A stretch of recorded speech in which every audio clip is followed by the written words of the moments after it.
Good evening dear students, welcome back to the studies. आज हम इस वीडियो में क्लास 7th का साइंस का चैप्टर पढ़ेंगे, 13 नंबर चैप्टर वेस्ट वाटर स्टोरी। तो आइए चैप्टर को स्टार्ट करते हैं। All of us use water in our homes and make it dirty. तो देखिए यहाँ पे क्या लिखा है कि हम सब जो है अपने घरों में पानी का इस्तेमाल करते हैं और हम उस पानी को क्या बनाते हैं, गंदा बनाते हैं। Dirty, are you surprise. अब ये जो शब्द आया डर्टी, इसको आप सुन करके बड़ा हैरान हुए होंगे। गंदा, हम पानी को कैसे गंदा करते हैं। Rich in leather, mixed with oil, black brown water that goes down the drains from sinks, showers, toilets, laundries is dirty. तो देखिए, वो पानी जिसमें झाग होते हैं, वो पानी जिसमें तेल मिला होता है, ब्लैक ब्राउन कलर का पानी जो नालियों में जाता है, सिंक से निकल के, शावर से, टॉयलेट से, लॉन्ड्री से, वो सब कैसा पानी होता है, गंदा होता है। इसको हम कहते हैं वेस्ट वाटर। ठीक है, तो आपको अब समझ में आ गया होगा वेस्ट वाटर हम किसे कहते हैं।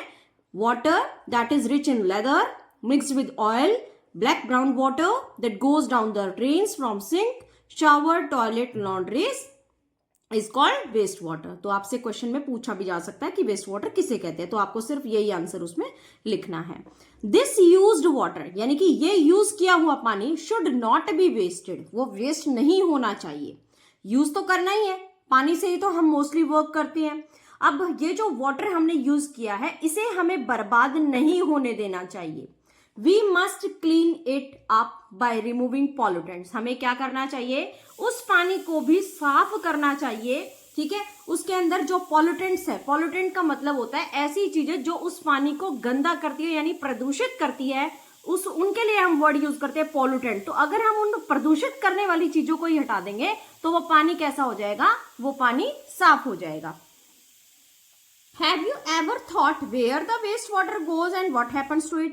क्या आपने कभी सोचा है कि जो ये वेस्ट वाटर निकलता है घरों से, ये कहाँ जाता है और इसका क्या होता है। तो आइए स्टार्ट करते हैं। आप पूरे चैप्टर में पढ़ेंगे कि ये वेस्ट वाटर कहाँ पर जाता है और इसको कैसे साफ करके वापस हमारे घरों तक भेजा जाता है और हम इसको अगेन इस्तेमाल करते हैं।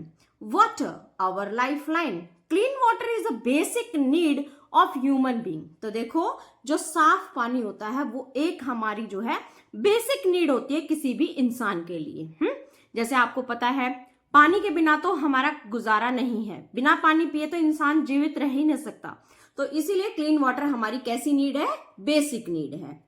Let us make a mind map of the many uses of clean water. तो देखिए यहाँ पर है ना, एक माइंड मैप गिवन है जिसमें हमें बताने हैं क्लीन वाटर के यूजेस क्या क्या है। तो देखो यहाँ पर क्लीन वाटर का यूज एक तो दे रखा है कि हम साफ पानी को कहाँ पे इस्तेमाल करते हैं, ड्रिंकिंग के लिए। बाकी ये 3 बॉक्सेस है, इनको आप अपने हिसाब से फिल कर सकते हैं, साफ पानी की जरूरत हमें कहाँ कहाँ पर होती है। आगे देखिए, clean water that is fit for use is unfortunately not available at all. तो देखो, जो साफ पानी है यूज के लिए, यानी जो हमारे इस्तेमाल में आना चाहिए साफ पानी, वो दुर्भाग्य से हम सबके लिए अवेलेबल अभी नहीं है, यानी कि सबको मिल नहीं पाता है। It has been reported that more than 1 billion of people have no access to safe drinking water। तो जब सर्वे किया गया, रिपोर्ट्स में आया कि 1 बिलियन से भी ज्यादा लोग ऐसे हैं जिनको साफ सुथरा पानी जो है नहीं मिल पाता। This accounts for a large number of water related disease and even death। और इसी की वजह से क्या हो रहा है, पानी से रिलेटेड बहुत सारी बीमारियां हो जाती है ना, हैजा हो जाता है। तो इस तरीके से लोग जो है, इवन उनकी डेथ भी हो जाती है, गंदा पानी पीने की वजह से उन लोगों की डेथ भी हो जाती है। People, even children, walk for several kilometres to collect clean water. देखिए, हमारे देश के अंदर जो वाटर का डिस्ट्रीब्यूशन है वो प्रॉपर नहीं है। कुछ जगह ऐसी हैं जहां पर पानी एक्सेस मात्रा में है और कुछ जगह ऐसी हैं जहां पर पानी अवेलेबल ही नहीं है, यानी कि वहां पर इवन बच्चों को भी कई कई किलोमीटर दूर जाना पड़ता है साफ पानी को कलेक्ट करने के लिए। Is it not a serious matter for human dignity. आपको नहीं लगता क्या ये एक बहुत गंभीर मामला है। आप सोचते होंगे आपको तो आसानी से पानी मिल जाता होगा, लेकिन आप उन लोगों के बारे में सोचिए जिन लोगों को पीने का पानी कलेक्ट करने के लिए भी काफी लॉन्ग ट्रेवल करना पड़ता है ना। तो ये एक सीरियस मामला है। The increasing scarcity of fresh water due to population growth, pollution, industrial development, mismanagement and other factor. तो ये देखिए यहां पर एक बहुत ही अच्छी लाइन लिखी है जो मेन कारण बता रखा है कि जो फ्रेश वाटर की जो कमी है ना वो बढ़ रही है। इसके क्या क्या कारण है? पहला है पॉपुलेशन ग्रोथ, जनसंख्या जो लगातार बढ़ रही है, ये एक इंपॉर्टेंट कारण है कि फ्रेश वाटर की हमारे देश में क्या हो रही है, कमी हो रही है। पॉल्यूशन बढ़ता जा रहा है पानी में, है ना, वाटर पॉल्यूशन की मात्रा बहुत ज्यादा बढ़ गई है। इंडस्ट्रियल डेवलपमेंट, देखिए जो पॉल्यूशन है उसकी वजह से क्या हो रहा है, जो पानी अवेलेबल है वो भी खराब हो रहा है, यानी वो भी हमारे सूटेबल नहीं है यूज के लिए। थर्ड रीजन है इंडस्ट्रियल डेवलपमेंट, जो आजकल ज्यादा से ज्यादा इंडस्ट्रीज बन रही है, उनमें जो विकास हो रहा है, वहां पे जो है आइटम्स तो बनते हैं लेकिन जो उसका वेस्ट जो निकलता है वहां से, केमिकल वाला जो पानी है वो डायरेक्टली जो है डिस्पोज किया जाता है रिवर्स में, सीज में, ओशन से। तो इससे क्या होता है, वो पानी भी क्या हो जाता है, पॉल्यूटेड हो जाता है।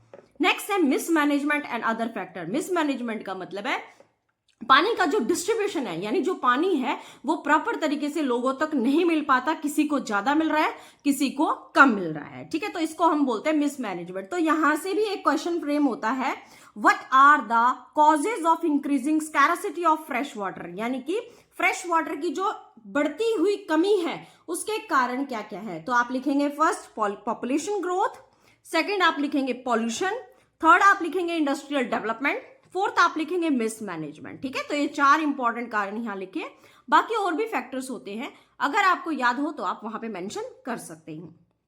नेक्स्ट है realizing the urgency of the situation on the World Water Day on 22nd March 2005, the General Assembly of the United Nations proclaimed that period 2005 to 2015 as the International Decade for Action of Water for Life। तो देखो यहाँ पे क्या लिखा है, एक urgency की situation आई, ठीक है, जिसको क्या बोला गया, वर्ल्ड वाटर डे, है ना, विश्व पानी का दिवस। कब बनाया गया ये, 22 मार्च 2005 को मनाया गया। तो इसमें क्या हुआ, जनरल असेंबली जो थी यूनाइटेड नेशन की, उन्होंने कहा कि जो पीरियड है 2005 से लेकर के 2015 तक का, यानी जो 10 साल का ये जो पीरियड है उसको क्या माना गया, international decade for action for water for, यानी इन 10 पीरियड में पानी को लेकर के एक बहुत बड़ा एक्शन लिया गया, इसीलिए इसको कहा गया, कौन उस एक्शन का नाम क्या रखा गया, वाटर फॉर लाइफ।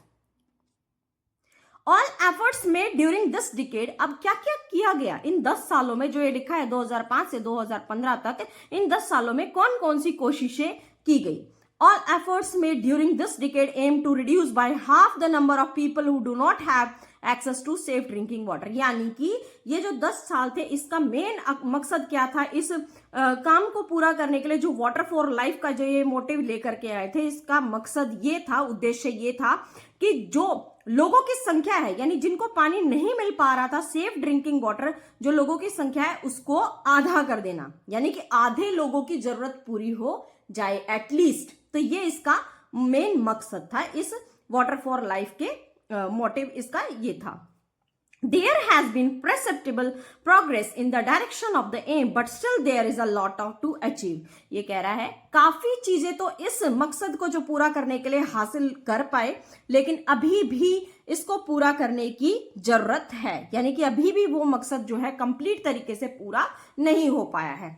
नेक्स्ट देखिए, क्लीनिंग ऑफ वाटर, पानी को साफ करना, ये क्या है, It is a process of removing pollutants before it enters a water body or is reused। तो देखो पानी को साफ करना, इसका मतलब होता क्या है, इसका मतलब ये होता है, ये एक ऐसी प्रोसेस है, एक ऐसी विधि है जिसमें हम पॉल्यूटेंट्स को रिमूव कर दे, उस पानी को डायरेक्ट वाटर बॉडी में डालने से पहले या उस पानी को दोबारा से यूज करने से पहले पानी को क्या किया जाना चाहिए, साफ किया जाना चाहिए।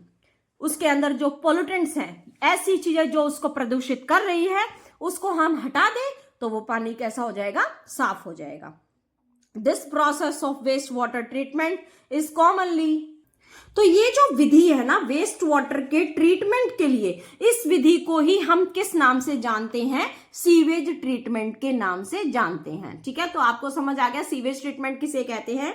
सीवेज ट्रीटमेंट हम उस प्रोसेस को कहते हैं जिसमें हम वेस्ट वाटर का ट्रीटमेंट कर रहे हैं, यानी उसका उपचार कर रहे हैं, उपचार कर रहे हैं यानी उसको ठीक कर रहे हैं, ठीक कर रहे हैं यानी कि उसका पॉल्यूटेंट को रिमूव कर रहे हैं, उसको दोबारा से यूज के लिए हम तैयार कर रहे हैं, ठीक है। आपको समझ में आ गया होगा सीवेज ट्रीटमेंट किसको कहते हैं।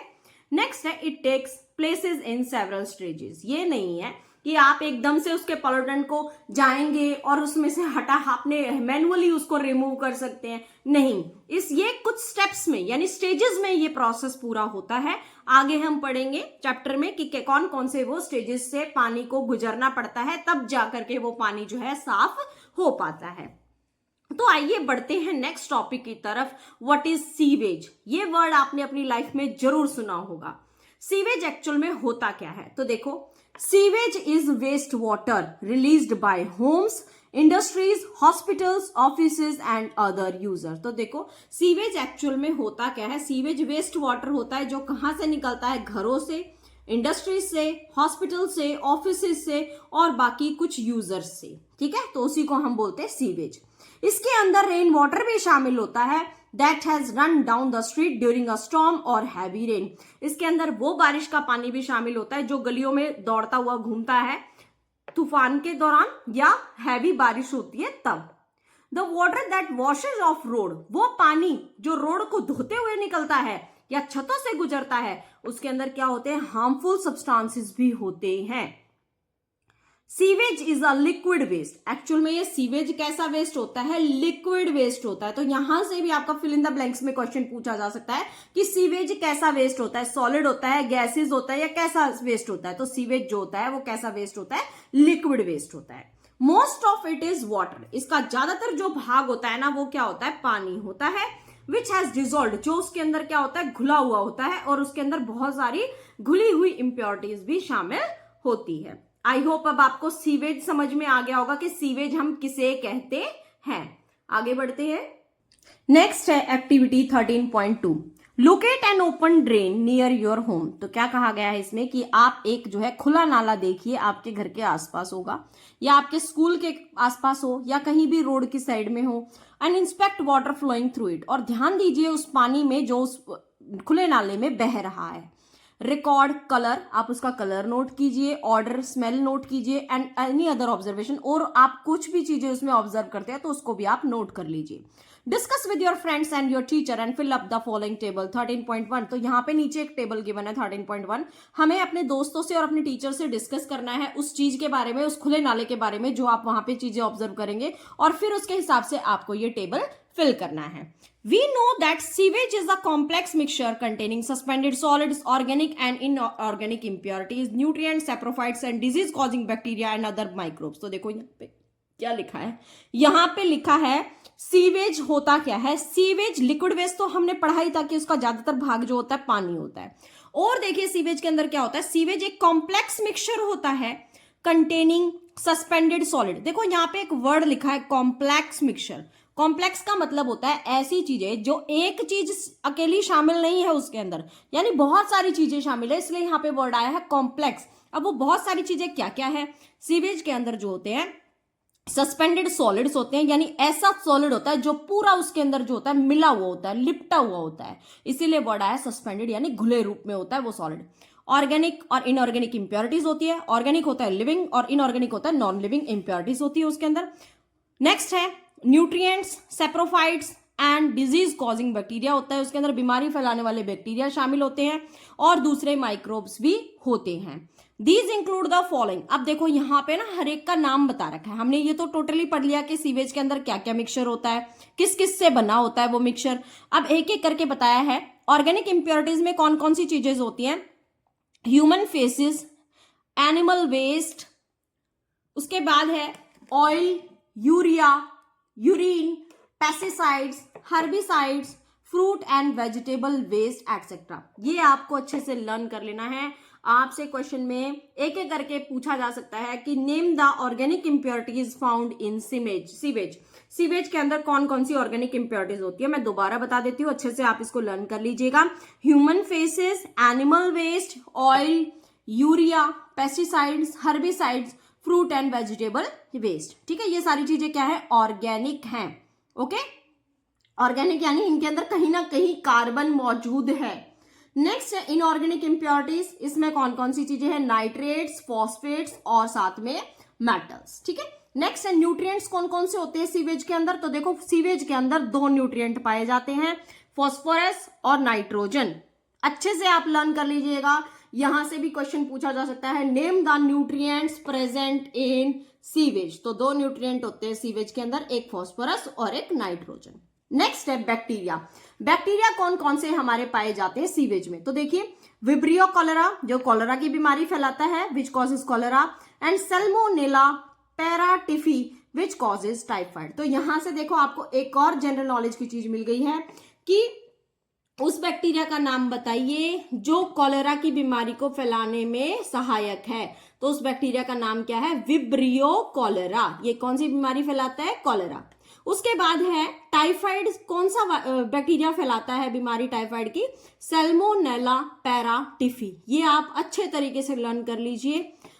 नेक्स्ट है अदर माइक्रोब्स। और कौन कौन से माइक्रोब्स मौजूद होते हैं किसमें? सीवेज के अंदर। आपको पता है ना माइक्रोब्स क्या होते हैं? माइक्रोब्स वो माइक्रो ऑर्गेनिजम्स होते हैं जो आपको अपनी नेक्ड आई से दिखाई नहीं देते हैं। तो देखो कौन कौन से दूसरे माइक्रोब होते हैं? प्रोटोजोन्स होते हैं जो कौन सी बीमारी फैलाते हैं? डायसेंट्री की बीमारी फैलाते हैं। आई होप अब आपको समझ में आ गया होगा सीवेज के अंदर कौन कौन सी चीजें मौजूद होती है।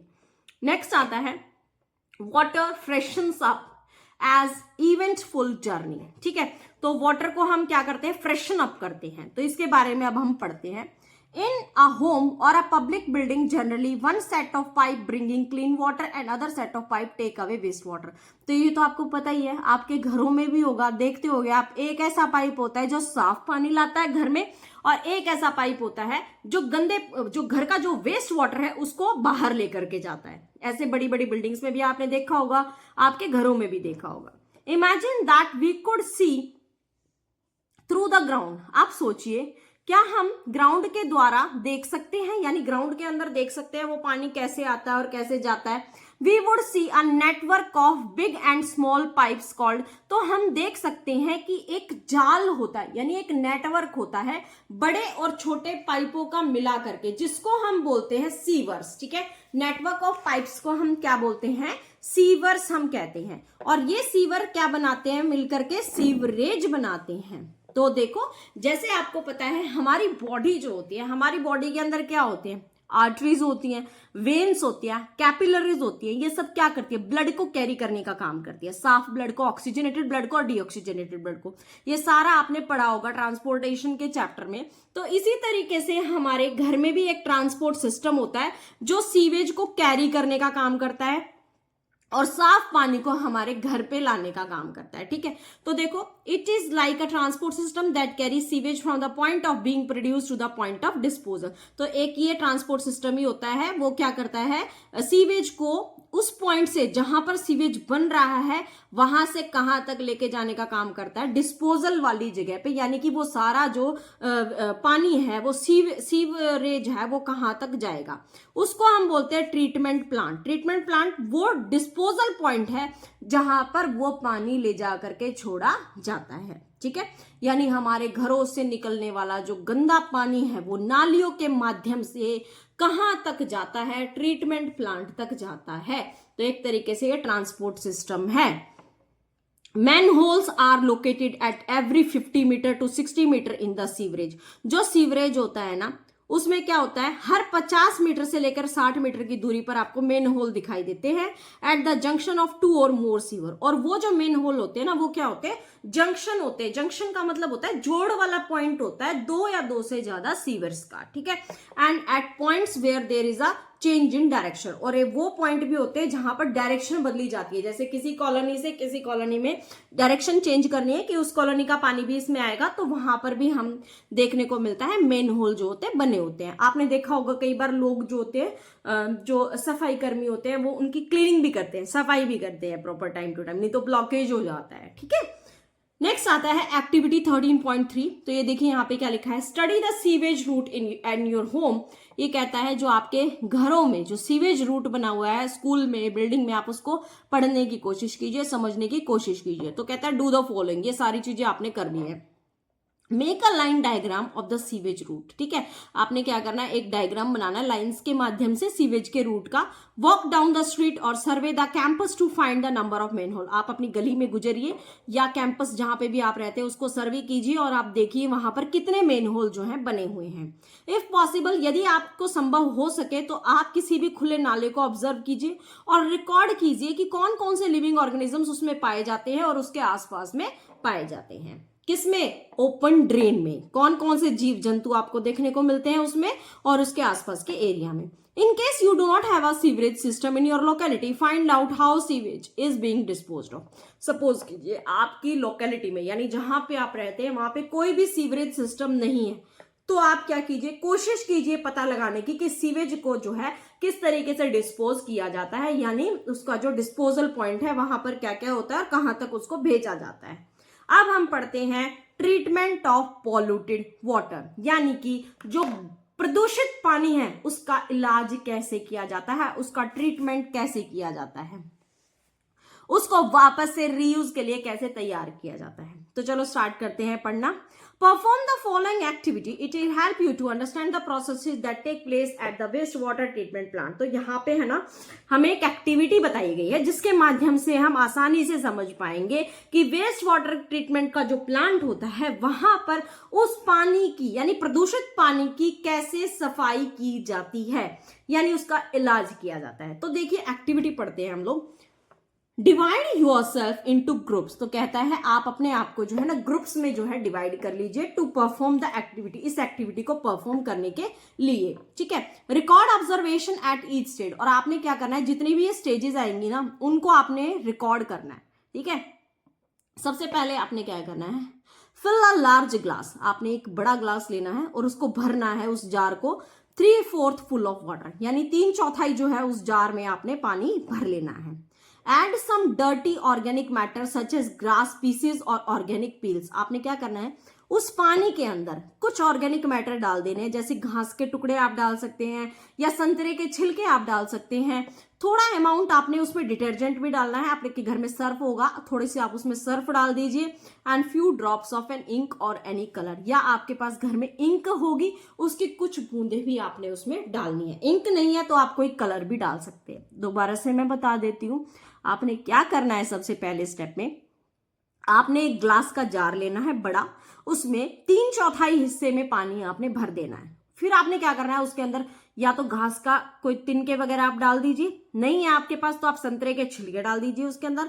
उसके बाद उसमें थोड़ा सा आप सर्फ डाल दीजिए और कुछ बूंदे इंक की डाल दीजिए, यानी कलर की डाल दीजिए। उसके बाद आपने क्या करना है सेकेंड स्टेप में, कैप द जार, यानी उस जार को आपने बंद कर देना है, उसको कैप लगा देनी है। शेक इट वेल, फिर आपने उसको हिलाना है। And let the mixture stand in the sun for 2 days, फिर आपने क्या करना है उस मिक्सचर को उठाना है और ले जा करके धूप में रख देना है 2 दिन के लिए। फिर आपने क्या करना है 2 दिन के बाद shake the mixture and pour a small sample into test tube, आपने फिर से उस मिक्सचर को 2 दिन के बाद जाकर के हिलाना है और उसमें से थोड़ा सा सैंपल ले लेना है, उस मिक्सचर में से एक टेस्ट ट्यूब में उस सैंपल को निकाल लेना है। Label this test tube before treatment, आपने उस टेस्ट ट्यूब के ऊपर क्या लिखना है, before treatment sample 1, how does it smell, कैसी इसकी स्मेल होगी। Use an aerator from an aquarium to bubble air through the sample in the glass jar, अब कहता है आप किस चीज का इस्तेमाल कीजिए, एरेटर का इस्तेमाल कीजिए। कहां से? एक्वेरियम से, ताकि आप जो है हवा को बबल कर सके थ्रू द सैंपल, उस सैंपल से हवा को गुजार सके। ठीक है, बबल्स ताकि उसके बन जाए ग्लास के जार में। Allow several hours for aeration, आपने क्या करना है कुछ घंटे जो है ना उसको छोड़ देना है, यानी एरेशन का मतलब है आपने उसमें हवा छोड़ देनी है मुंह से जैसे ताकि उसमें बबल्स बन जाए हवा से, और फिर आपने उसको छोड़ देना है। लीव द एरेटर अशेट ओवरनाइट, फिर जो एरेटर आप लगाएंगे ना उसमें उसको आपने ओवरनाइट यानी पूरी रात भर ऐसे ही छोड़ देना है। If you do not have an aerator, suppose कीजिए आपके पास ये एरेटर नहीं है तो आप क्या यूज कर सकते हैं, यूज अ मैकेनिकल स्टीरर और अ मिक्सर। एक मैकेनिकल स्टीरर यानी एक मशीनी हिलाने वाला जो आता है ना, या मिक्सर होगा आपके घर पे, आप उसका भी इस्तेमाल कर सकते हैं। You may have a stir to it several times, आपको क्या करना पड़ेगा उसको कई बार जो है ना बीच बीच में हिलाना पड़ेगा। द नेक्स्ट डे, अगले दिन क्या होगा, व्हेन एरेशन इज कंप्लीट, जब वो एरेशन का काम कंप्लीट हो जाएगा, फिर आपने एक और सैंपल जो है निकाल करके दूसरी टेस्ट ट्यूब में डालना है और उसका नाम लिखना है आफ्टर एरेशन सैंपल 2। यानी आपने जब उसमें एयर पास कराई है, एरेशन का काम कराया है, उसके बाद जो आपने सैंपल निकाला है ना, उसको आप नाम देंगे सैंपल नंबर 2। जो सैंपल 1 था वो ट्रीटमेंट से पहले वाला था, उसको हमने सैंपल 1 दिया था। सैंपल 2 हमारा है एरेशन के बाद वाला, उस टेस्ट ट्यूब के ऊपर हम लिख देंगे सैंपल 2 ताकि मिक्सिंग ना हो। उसके बाद आपने क्या करना है, fold a piece of filter paper to form a cone. आपने एक फिल्टर पेपर लेना है, फिल्टर पेपर का कोई टुकड़ा लेना है और उसको कोन की शेप में फोल्ड कर लेना है। नाउ आपने क्या करना है, wet the paper with tap water. ठूठी के नीचे आपने जो ठूठी का पानी होता है उसके नीचे ले जाकर के उस पेपर को थोड़ा गीला कर लेना है and then insert the cone in a funnel. उसके बाद आपने जो वो कोन बनाया है ना फिल्टर पेपर से, उसको एक फनल में लगा देना है। Mount the funnel on a support. आपने क्या करना है, उस फनल को एक सपोर्ट की तरह जो है लगा देना है, जैसा कि आपने क्लास 6 में पढ़ा होगा। उसके बाद आपने क्या करना है, place layers of sand, fine gravel and finally medium gravel in the funnel. उसके बाद आपने रेत की परत बनानी है, फिर हल्के फुल्के जो ग्रेवल होते हैं, पत्थर होते हैं, उनकी बनानी है और फाइनली मीडियम ग्रेवल को फनल में डाल देना है। An actual filtration plant does not use filter paper. अब आप सोच रहे होंगे कि क्या सच में जहां पर फिल्ट्रेशन प्लांट होता है वहां पर भी फिल्टर पेपर का इस्तेमाल किया होता है? नहीं, वहां पर इस्तेमाल फिल्टर पेपर का नहीं किया जाता।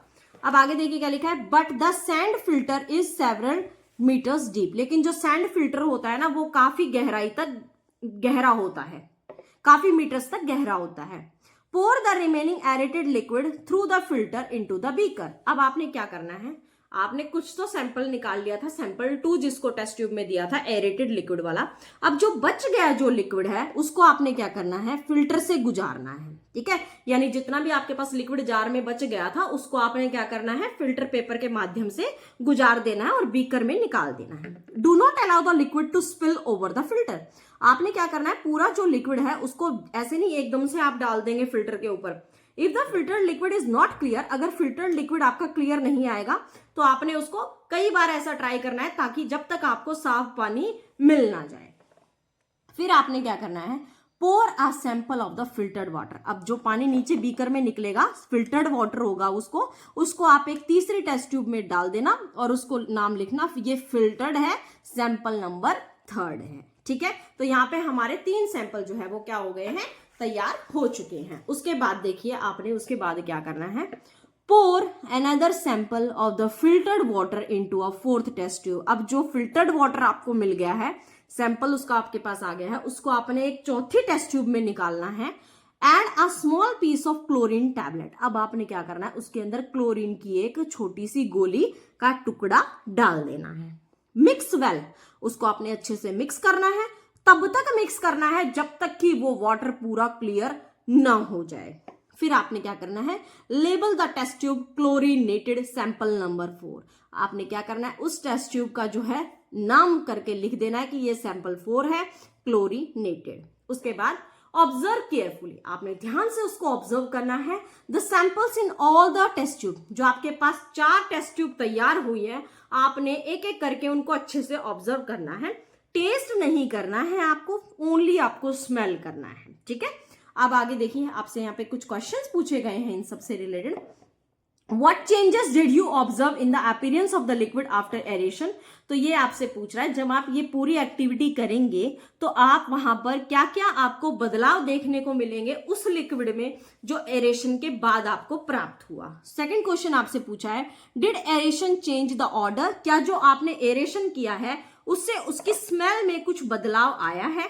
उसके बाद आगे देखिए, What was removed by the sand filter? जो आपने सैंड फिल्टर का इस्तेमाल किया है उससे आपने क्या क्या चीजें रिमूव करी हैं?